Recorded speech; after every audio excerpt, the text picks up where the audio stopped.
Cabinet मंत्री doctor Sanjay Nishad ने आज गोरखपुर में अपने मत का किया प्रयोग और कहा कि निषाद समाज जिस नाव पर बैठ जाता है उसकी नैया पार हो जाती है। देखिए, जनता जनार्दन होती है, जज होती है और जनता फैसला लेती है कैसा हमारा अभिभावक होना चाहिए, तलवार वाला कि व्यवहार वाला। जब वो दूसरा बटन दबाता है, साइकिल दबाता है, तो तलवार से त्योहार बनती है और जब कमल बटन दबाता है तो व्यवहार से त्योहार बनती है। तो ये बहुत बड़ा फर्क है। यही गोरखपुर है।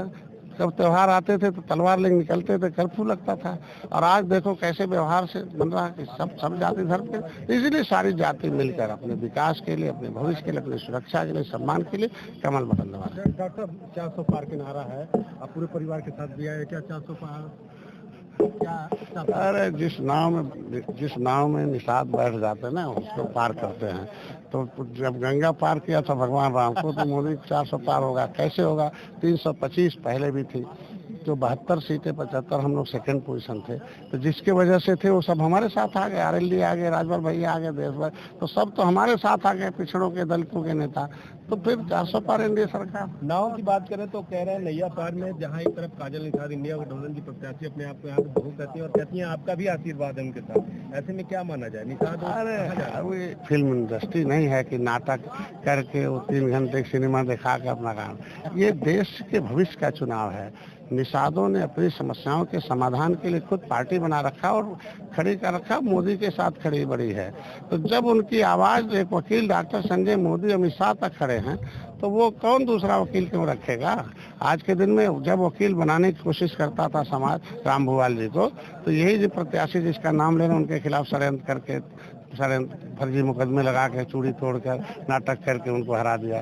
जब प्रवीण जी साहब लड़ रहे थे तो कांग्रेस से आके उनको गुमराह करने की कोशिश की।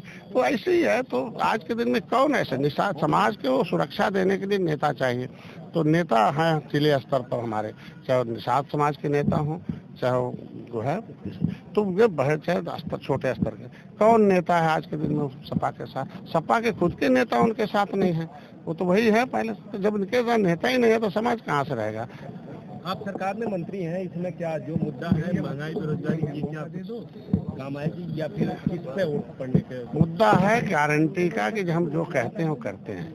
मोदी जी ऐसे प्रधानमंत्री हैं जो कहा वो किया, इसलिए लोग उन्हें वोट दिया। अब संकल्प पत्र जारी किया है, इसके मोदी कुछ करके दिखाते हैं। मैंने बताया ना कि आज के दिन में कि जो हर कोई जाति, कोई धर्म, 80 करोड़ लोगों का यही अनाज गोदामों में सड़ रहा था, गरीब भूखों मर रहा था, यही टीवी चैनल दिखा रहा था कि यहाँ अनाज सड़ रहा, वहाँ अनाज सड़। कलम चला दिया मोदी जी ने, वो अनाज अब 80 करोड़ लोगों को अनाज खिला रहे हैं। तो जो 80 करोड़ गरीब खाना खा रहे हैं वो कमल खिला रहे हैं। तो 80 करोड़ लोग तो इधर हैं, तो फिर कहाँ जाएंगे? इलाज, मैं डॉक्टर रहा यही पादरी बाजार में, मैं 22 साल प्रैक्टिस किया यहाँ। तो यही गरीब आते थे, हम जैसे उनका जांच कराते थे, खून, एक्सरे, अब बड़ा रोग निकल जाता था, हम कहे भाई बड़े अस्पताल में जाना होगा, और बेचारा अपने माँ बाप को, अपने बच्चों को चिल्लाते हुए घर लेके जाता था, तड़पते हुए मरते देखता था। तो अगर आज के दिन में आयुष्मान भारत कार्ड देकर गरीब का इलाज करा दिया तो ये तो पूर्ण कार्य है ना। तो कौन ऐसा आदमी होगा, क्यों होगा? आज उनके लिए मकान नहीं था, छत पर। तो ये गरीबों के साथ मोदी योगी खड़ी हैं, और हर आदमी, अमीर भी चाहता गरीब का भला हो। तो ये देश का भला हो, गरीब का कल्याण हो, ये सारे लोग चाहते हैं, इसलिए मोदी उनके साथ खड़े हैं, इसलिए